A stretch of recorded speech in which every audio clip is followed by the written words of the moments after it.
तो अब बाबाओं के समर्थकों द्वारा जो हरियाणा की राजनीति की हार और जीत 2014 से लगे आ रही है, तो ऐसे में अब सबसे बड़ा सवाल यही बनता है कि क्या रामपाल के जो समर्थक हैं वो भाजपा की नींद उड़ा देंगे 2024 में, क्योंकि भाजपा के लिए सबसे बड़ी दिक्कत यही है।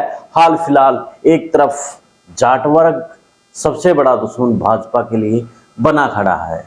जो मीडिया के अंदर या लोगों के अंदर बात सुनते हैं, जिस प्रकार से एक वर्ग का खास तौर पर उनका जो बातचीत है उसमें निकल करके आती है, तो दूसरी तरफ रविदास समाज भी भाजपा से नाराज है। तो अब तीसरा एक बाबा के जो समर्थक है वो नाराज है। ऐसे में उनकी नाराजगी क्या 2024 के चुनाव में भाजपा को हरियाणा में हार ला सकती है? करते हैं इस पर चर्चा से पहले चैनल को द विश्व प्रेम न्यूज और हरियाणा न्यूज फ्लैश को अभी फॉलो कर लें, ताकि जो भी अपडेट हो आपको मिलती रहे, और शेयर जरूर कर दें ताकि जो खबर है अपडेट आपके दूसरे साथी भी हो जाएं।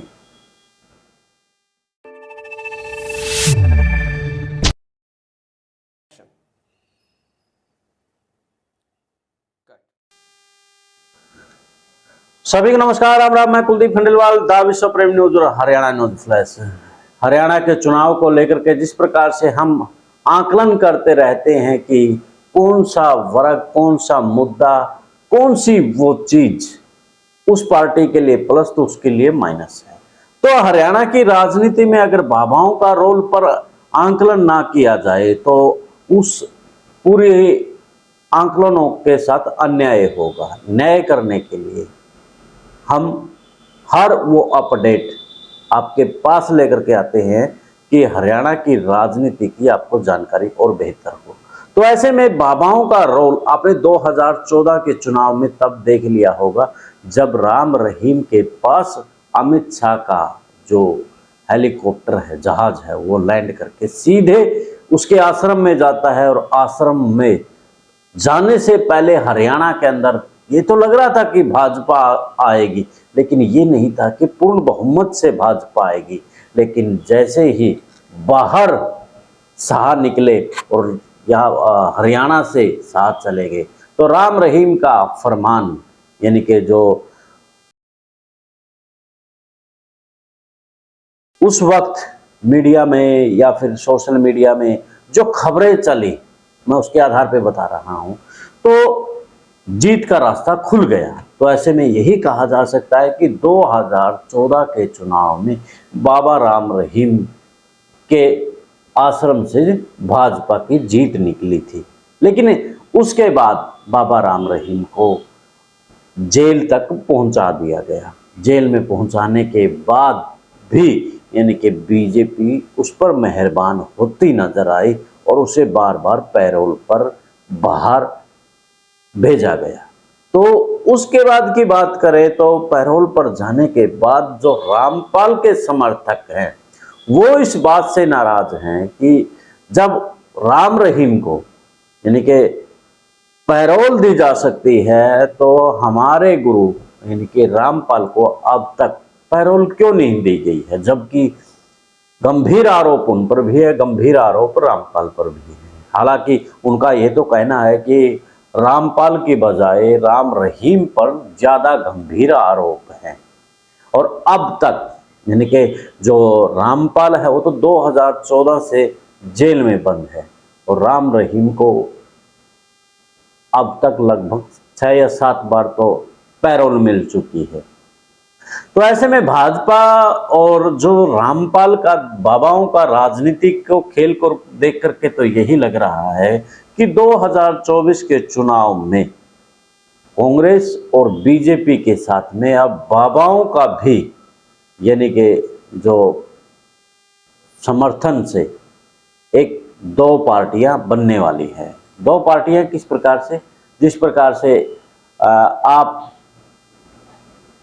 कांग्रेस की तरफ से आप रामपाल को लगा लीजिए, अब जिस प्रकार से यानी कि रामपाल के समर्थक उनकी बातचीत से निकल करके आई है, तो दूसरी तरफ राम रहीम के भाजपा की तरफ से हो सकते हैं। और राम रहीम का इसलिए बता रहे हैं क्योंकि जिस प्रकार से उन्हें पैरोल दी जा रही है, तो ऐसे में कहीं ना कहीं भाजपा उससे फायदा तो लेगी। हालांकि कोर्ट का मामला है, ये कोर्ट के अधीन चलने वाली बात है, लेकिन आज कल जिस प्रकार से कोर्ट को लेकर के बात चली हुई है, मैं उसी के आधार पर आप लोगों को ये चीजें बता रहा हूं। तो खैर, रामपाल और राम रहीम का जो आपस में समर्थकों की जो अब रणनीति तैयार हो रही है, तो ऐसे में यानी कि जो रामपाल के समर्थक है वो भी हरियाणा में कम नहीं है। लगभग जो मीडिया पर लिखे नजर आ रहे हैं, जो मैंने रामपाल को लेकर के अभी सर्च किया है, उसमें 50 लाख के आसपास है। अगर मान के चलते हैं मोटा मोटी, अगर 10 लाख के आसपास भी होते हैं तो भाजपा की नींद हराम तो रामपाल के समर्थक कर ही सकते हैं। खैर, जो बाबाओं की राजनीति है, धर्म की राजनीति है, वो 90 के दशक में पूरे देश में आई थी और अब पूरे देश में ये फैली हुई है। और हरियाणा में तो 10 बाबाओं का और भी रोल है, जो कि बड़े स्तर के बाबा है। हालांकि हरियाणा की राजनीति को जो विशेष छूते हैं, उसमें रामपाल और राम रहीम दोनों खास तौर पर आते हैं, क्योंकि इनके जो भक्त हैं, जो इनके समर्थक हैं, वो हर कोना से लगभग हैं। तो ऐसे में अब कांग्रेस के लिए तो संजीवनी का काम रामपाल के समर्थक कर सकते हैं।